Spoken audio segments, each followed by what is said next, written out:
ग्रीष्मकालीन राजधानी गैरसैंण में आज से विधानसभा का बजट सत्र शुरू। राज्यपाल के अभिभाषण से हुआ आगाज।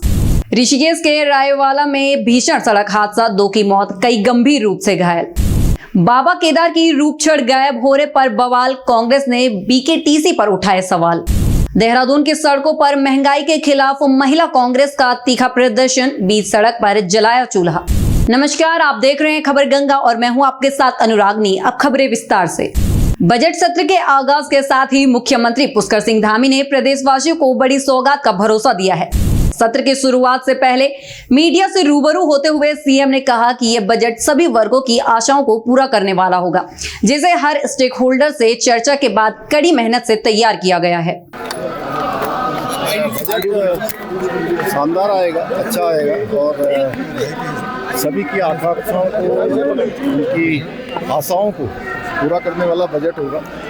और बजट को बड़े परिश्रम से काफ़ी सारे स्टेक होल्डर्स और विभिन्न समूह वर्गों और समाज के विभिन्न आयामों में काम करने वाले लोगों के सुझाव से ये बजट तैयार किया गया है। इसलिए इसमें सभी वर्गों के लिए प्रावधान किया गया है। बाकी अभी 3 बजे बजट प्रस्तुत होगा तो आप सबके सामने आ जाएगा, अच्छा होगा। अवधि को लेकर के क्यों कर रहा है? पहले दिन अवधि की कहीं कोई समस्या नहीं है। आपने देखा होगा पिछला सेशन भी यहाँ हुआ था। उस सेशन में विपक्ष को हम लोगों ने चर्चा के लिए आमंत्रित किया था और हमारा तो ये है कि भाई आप चर्चा करिए, जितना यहाँ बिजनेस होगा, क्योंकि सरकार के संसाधन लगते हैं, जनता का पैसा लगता है, तो एक मिनट यहाँ का अमूल्य है। हम चर्चा करने के लिए तैयार हैं। चर्चा करें, जितनी चर्चा होगी उतनी चर्चा करी जाएगी, उसमें कहीं कोई कटौती की जरूरत नहीं। उत्तराखंड की ग्रीष्मकालीन राजधानी गैरसैंण में आज से विधानसभा का बजट सत्र शुरू हो गया है, जहां सुबह 11 बजे राज्यपाल के अभिभाषण के साथ सदन की कार्यवाही का आगाज हुआ, जिसमें सरकार की उपलब्धियों और भविष्य के रोड मैप को सामने रखा गया। अब शाम 3 बजे मुख्यमंत्री पुष्कर सिंह धामी वित्तीय वर्ष 2026-27 का बजट पेश करेंगे। माना जा रहा है कि इस बजट में रोजगार, पर्यटन और पहाड़ के बुनियादी ढांचे पर खास फोकस रहेगा। गैरसैंण में बजट सत्र की शुरुआत से पहले ही सियासी पारा चढ़ गया, जब विधानसभा की सीढ़ियों पर बैठकर कांग्रेस विधायकों ने जोरदार प्रदर्शन किया और सरकार पर कई गंभीर आरोप लगाए।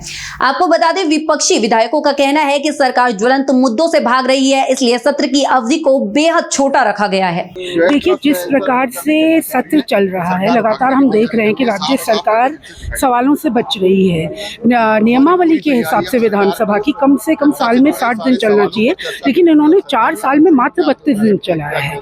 तमाम मुद्दे होते हैं, तमाम ज्वलंत कार्य होते हैं जो क्षेत्र के हम अपने विधानसभा के पटल में रखने का प्रयास करते हैं, लेकिन जब समय ही नहीं मिलता तो क्या कर सकते हमारे। और जिस प्रकार से प्रदेश में बदहाली है, कानून व्यवस्था पूरी तरीके से ध्वस्त हो चुका है।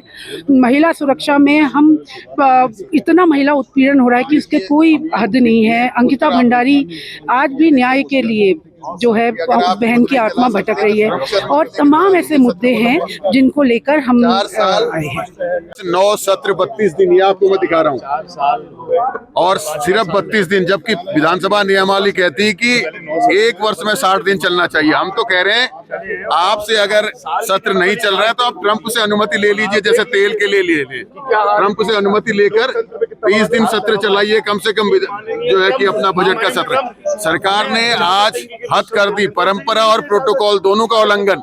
महामहिम राज्यपाल के अभिभाषण पर चर्चा से पहले ही बजट पेश, परंपरा दूसरे दिन बजट पेश होता है, वो खत्म करी और प्रोटोकॉल खत्म किया, महामहिम का प्रोटोकॉल खत्म किया। ये साफ साफ दिखाई दे रहा है सरकार चोर रास्ता ढूंढ रही है भागने के लिए, क्योंकि सरकार के पास विपक्ष के जवाब देने की हिम्मत नहीं है। जो त्राहिमाम उत्तराखंड में हो रहा है, जो जनता सड़कों पर है, उसको जवाब देने से डर रही है, इसलिए ये सब कर भागना चाह रही है। उत्तराखंड विधानसभा के बजट सत्र को लेकर विधानसभा अध्यक्ष रितु खंडूड़ी भूषण ने बड़ा बयान दिया है। सत्र की शुरुआत से पहले उन्होंने स्पष्ट किया कि यह साल का पहला और महत्वपूर्ण सत्र है, जिसमें राज्यपाल के अभिभाषण के बाद सरकार अपना बजट पेश करेगी। महत्वपूर्ण सत्र होने जा रहा है, साल का पहला सत्र है। गवर्नर साहब का अभिभाषण होना है, बजट पेश होना है, तो इसी बहुत इम्पोर्टेंट सत्र है। करीबन 600 सवाल हमारे 38 सदस्यों ने पूछे हैं, तो सदन चलेगा, अच्छे से चलेगा। और साथ ही साथ मेरा सभी से निवेदन रहेगा कि ज़्यादा से ज़्यादा सवाल आए, शांतिपूर्वक तरीके से सत्र चले, ताकि ज़्यादा से ज़्यादा जनता के सदस्यों के माध्यम से सवाल आ सके और सरकार जवाब दे। जिंदगी कब किस मोड़ पर ले आए कोई नहीं जानता।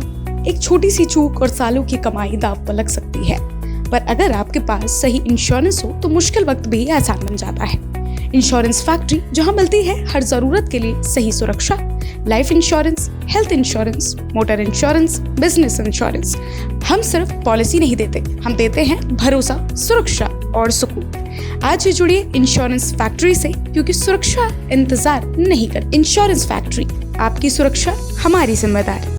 ऋषिकेश के रायवाला से एक दिल दहला देने वाली खबर सामने आई है, जहां देर रात मोतीचूर फ्लाईओवर के पास 5 वाहनों की भीषण भिड़ंत हो गई। लेकिन हादसे के बाद एक स्कॉर्पियो का सीएनजी सिलेंडर फटने से रोडवेज बस और कार आग का गोला बन गई। इस दर्दनाक हादसे में 2 लोगों की मौत हो गई, जबकि कई यात्री गंभीर रूप से घायल हो गए। दिनांक 8 मार्च को रात्रि 9:45 बजे सूचना प्राप्त हुई कि रायवाला थाना क्षेत्र के अंतर्गत मोतीचूर फ्लाईओवर पर एक दुर्घटना हुई है। इस सूचना पर जब पुलिस मौके पर पहुंची तो ये जानकारी मिली कि एक ट्रैक्टर ट्रॉली जो कि देहरादून से बिजनौर की ओर जा रही थी, उससे एक बस की टक्कर हुई। उस बस के पीछे एक स्कॉर्पियो और उसके पीछे एक 22 टायर ट्रक और उसके पीछे एक स्कॉर्पियो, इन सब की आपस में टक्कर हुई। ट्रैक्टर ट्रॉली में सवार एक महिला की मौके पर ही मृत्यु हो गई। स्कॉर्पियो में सीएनजी सिलेंडर के फटने के कारण बस में और स्कॉर्पियो में दोनों में आग लग गई थी, जिसे कि फायर टेंडर की मदद से बुझाया गया। इस घटना में ट्रैक्टर ट्रॉली में सवार 10 व्यक्ति घायल हैं, जिनको कि मेला अस्पताल हरिद्वार में एडमिट किया गया है। सभी खतरे से बाहर हैं। घटना के कारणों की जांच की जा रही है। केदारनाथ धाम से एक बेहद चौंकाने वाली खबर सामने आ रही है। बाबा केदार की रूप छड़ के गायब होने और उसे नियम विरुद्ध महाराष्ट्र ले जाने के आरोप ने अब तूल पकड़ ली है। मामले पर कांग्रेस प्रवक्ता गरिमा दसौनी ने बड़ा हमला बोलते हुए कहा कि 19 जनवरी को मुख्य रावल इस पवित्र प्रतीक को अपनी निजी कार्यक्रम के लिए बाहर ले गए, जो चारधाम की परंपराओं का खुला उल्लंघन है। और इस पूरे मामले पर बद्री केदार मंदिर समिति BKTC ने रहस्यमयी चुप्पी साध रखी है। 19 जनवरी से केदारनाथ धाम का धर्म दंड यानी कि रूप छड़ गायब है, जिसे शेंगोल भी कहते हैं। जब पड़ताल हुई और धर्मस्व मंत्री सतपाल महाराज सख्त हुए, जांच में पाया गया कि 19 जनवरी 2026 को ये धर्म दंड मुख्य रावल महाराष्ट्र के नांदेड़ ले गए अपने एक व्यक्तिगत कार्यक्रम में, जबकि 4 धामों की या केदारनाथ धाम की ऐसी कोई परंपरा, ऐसा कोई दस्तूर नहीं है कि वहां के धार्मिक प्रतीकों के साथ छेड़छाड़ की जाए। जब कपाट बंद होते हैं तो BKTC का दायित्व, उसकी जिम्मेदारी बन जाती है कि सारे धार्मिक प्रतीकों को वो अपनी कस्टडी में लें। ऐसे में ये बड़ा सवाल है कि BKTC के वरिष्ठ पदाधिकारी को अनुमति प्रदान करने का आदेश किसने दिया और क्यों दिया। इस तरह से 4 धामों की परंपरा जो चली आ रही है उसके साथ छेड़छाड़ क्यों की गई। गैरसैंण के दिवाली खाल में आज भारी बवाल देखने को मिला, जब UKD कार्यकर्ताओं ने विधानसभा कूच के दौरान जबरदस्त हंगामा किया और पुलिस के 5 बैरिकेड्स तोड़ डाले। लेकिन स्थिति तब और बिगड़ गई जब प्रदर्शनकारियों ने पुलिस की गाड़ियां रोक दी और हिरासत में लिए गए साथियों को छुड़ा लिया, जिसके बाद पुलिस ने बेकाबू भीड़ को तितर बितर करने के लिए पानी की बौछार का इस्तेमाल किया। लेकिन कई कार्यकर्ता पुलिस को चकमा देकर विधानसभा परिसर में जा पहुंचे। पुलिस के साथ हुई इस तीखी झड़प के बाद फिलहाल 15 से ज्यादा कार्यकर्ताओं को हिरासत में ले लिया गया है। देहरादून के सड़कों पर आज महंगाई के खिलाफ महिला कांग्रेस का अनोखा और तीखा प्रदर्शन देखने को मिला। यहाँ रसोई गैस के दामों में हुई भारी बढ़ोतरी से नाराज कार्यकर्ताओं ने बीच सड़क पर चूल्हा जलाकर रोटी सब्जी बनाई और सरकार के खिलाफ हुंकार भरी। 12 साल से केंद्र में और 9 साल से प्रदेश में भाजपा की सरकार है। लगातार बड़े बड़े वादे करके बहुत हुई महंगाई की बार, अब की बार उनकी सरकार। 2014 में इन्होंने बोला था, लेकिन 2014 से लेकर लगातार जिस तरीके से खाने पीने के पदार्थों के रेट बढ़ते जा रहे हैं। गैस सिलेंडर अभी आपने देखा होगा कि 65 रुपये घरेलू सिलेंडर और 125 रुपये कॉमर्शियल सिलेंडर बढ़ा दिया गया। जो आम महिलाएं हैं, महिलाओं का वोट इन लोगों को चाहिए, लेकिन आज आम महिलाओं का जो किचन का बजट है वो खराब हो चुका है पूरी तरीके से।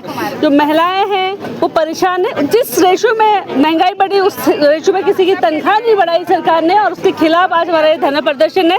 मोदी सरकार, धामी सरकार बड़ी बड़ी बातें करती है, महंगाई बहुत बड़ी महंगाई की मार। अब की बार उन्होंने अपनी सरकार मांगी थी 2014 में, लेकिन जो सिलेंडर उस वक्त 370 रुपये 410 रुपये का था, वो सिलेंडर आज 1000 रुपये का मिल रहा है। और ये महंगाई दिन प्रतिदिन मांग रही है। और हम पूरे देश में, देशव्यापी हम लोगों ने ये हमारे राष्ट्रपति अलका लामा के आह्वान पे पूरे देश में LPG के दाम कम करिए, महंगे खाद्य पदार्थों के दाम करके एक मुहिम चलाई है। उसी के तहत आज प्रदर्शन हो रहा है। हरिद्वार में आम जनता की समस्याओं के समाधान के लिए बड़ी पहल की गई है। जिलाधिकारी मयूर दीक्षित की अध्यक्षता में जिला कार्यालय सभागार में जन सुनवाई कार्यक्रम का आयोजन हुआ, जिसमें जिले भर से बड़ी संख्या में फरियादी पहुंचे। इस दौरान नगर निगम, अवैध अतिक्रमण और राशन से जुड़े कुल 61 शिकायतें दर्ज की गई, जिसके बाद जिलाधिकारी ने मौके पर ही मौजूद अधिकारियों को शिकायतों के त्वरित निस्तारण के निर्देश दिए। देखिए, आज प्रत्येक सोमवार की तरह जन सुनवाई आयोजित की गई थी, जिसमें अभी तक 61 शिकायतें दर्ज की गई हैं। और इसमें जो शिकायतें हैं वो नगर निगम क्षेत्र से रिलेटेड, साथ ही अवैध अतिक्रमण से रिलेटेड, कुछ जगह राशन और कुछ पूर्व में जो काम किए गए हैं ब्लॉक्स के द्वारा उसकी जांच को संबंधित भी शिकायतें दर्ज की गई हैं। अधिकतर शिकायतों में जो संबंधित अधिकारी थे वो मौके पर मौजूद थे, तो उनके द्वारा उसको समाधान किया गया है। कुछ जगह फील्ड निरीक्षण की भी डायरेक्शंस दिए गए हैं, और कुछ जो तहसीलों से संबंधित मुद्दे हैं वहाँ पर SDMs को भी बता दिया गया है। आज ही शिकायतकर्ताओं से संपर्क करेंगे और उनकी शिकायत का निस्तारण किया जाएगा। बाजपुर के रामराज रोड स्थित किसान सेवा सहकारी समिति से अन्नदाताओं के लिए बड़ी खबर सामने आ रही है, जहां UCF द्वारा अनुबंधित क्रॉपवेल एग्रीजेन के डायरेक्टर सुधीर चौधरी ने किसानों की पारंपरिक खेती के बजाय मक्का उत्पाद का दोहरा लाभ कमाने का मंत्र दिया, जो कि बेहतरीन विकल्प साबित हो रहा है। सरकार चाहती है कि पानी के रिसोर्सेज कम होने की वजह से समर धान की जगह मक्का को रिप्लेस किया जाए। उससे सरकार के दो मोटिव पूरे होते हैं। एक तो प्रकृति में जो पानी के रिसोर्सेज घट रहे हैं उनको जल्दी ना घटे, धान में हमारे ज़्यादा पानी इस्तेमाल होता है। मक्का से क्या है कि उत्तराखंड में जो हमारे किसानों के पास चारे की व्यवस्था नहीं है, इससे साइलेज बनाएंगे और उनको डिस्ट्रीब्यूट करेंगे फार्मर्स को। ये भी किसानों के लिए, वो भी हमारे ही भाई पहाड़ वाले, और उनके यहाँ तो धान नहीं हो सकता, उनके यहाँ चारा नहीं हो सकता। बारिश, वर्षा का पानी जो है घटता जा रहा है। जो किसान मक्का उगाएगा इसको खरीदेगा कौन, कैसे? इसको साइलेज फेडरेशन खरीदेगा। उत्तराखंड में ही UCF का एक हिस्सा है साइलेज फेडरेशन, वो बाईबैक करेंगे, परचेज करेंगे हरे चारे के लिए।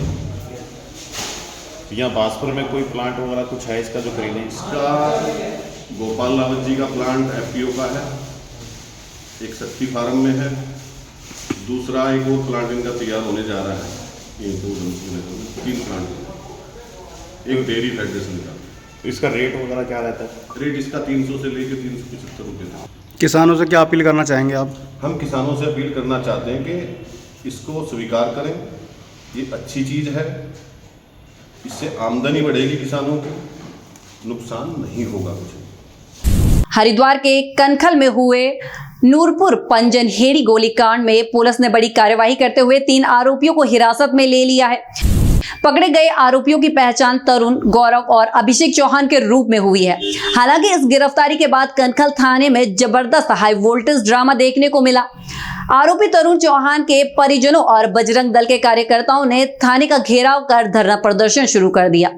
प्रदर्शनकारियों का आरोप है कि पुलिस भू माफियाओं के दबाव में आकर एक तरफा कार्यवाही कर रही है और निर्दोषों को फंसाया जा रहा है। महीना 15 दिन हो गए जेल में ही है, और हमारे साथ कोई भी कुछ भी हो नहीं रहा है। बस हमें तो इतना पता है, अंधा कानून है, हमें पहले पता था, लेकिन अब हमें दिख रहा है हमारे साथ कोई प्रशासन कोई नहीं। और हम संगठन से अब से नहीं जुड़े हुए, हमें 24 साल हो गए हम संगठन से जुड़े में, हमारे साथ कोई भी खड़ा नहीं है। हम क्या करें, हम किसके पास जाएं, किससे गुहार लगाएं?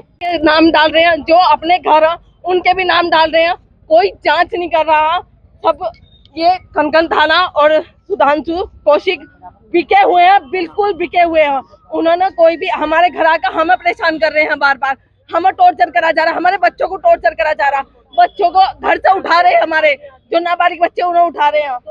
वो नहीं हुआ था वहाँ पे, इन्होंने ही शुरुआत करी थी, डंडे लाठी डंडे लेके वहाँ खड़े थे, PIL दर्ज थी, वहाँ पे जांच होनी थी, पटवारी का फोन आया था, वहाँ पे जब मौके पे पहुंचा गया तो इन्होंने ना कोई बात करी ना चीज करी। 20 लड़के ये डंडा लेके खड़े थे, इन्होंने हमारे परिवार के कुछ लोग जिन्होंने PIL दायर करी थी और वहाँ जो भी मौके पे मौजूद थे सब पे लाठी डंडे लेके इन्होंने हमला किया। और जब हमला इतना बुरी तरीके से करा कि सिर फोड़ने पे, जान से मारने तक पे उतार हो गए, तो हमारे अतुल चौहान जिन्होंने PIL दायर करी थी और उनके साथी संबंधियों पे इन्होंने बहुत बुरी तरीके से हमला किया। जेल चले गए थे। आज जो है माननीय न्यायालय से 3 लोगों के भी वारंट जारी हुए थे, उनको आज गिरफ्तार किया गया है और उनको माननीय न्यायालय में पेश किया जा रहा है।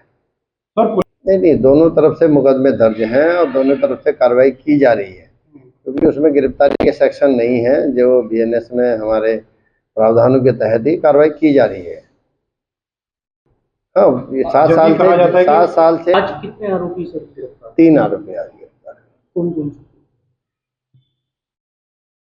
नहीं, आयोग पे आरोप लगा रहे होंगे, लेकिन ऐसा नहीं है, अब उसमें दिखवा लेंगे। अगर कोई इस तरह की अनियमितता होगी तो उसकी जांच कराई जाएगी, बल्कि ऐसा तो संज्ञान में नहीं आया है कि गिरफ्तारी हो रही है तो आरोप लगाया जा रहा होगा, क्योंकि ऐसा नहीं है।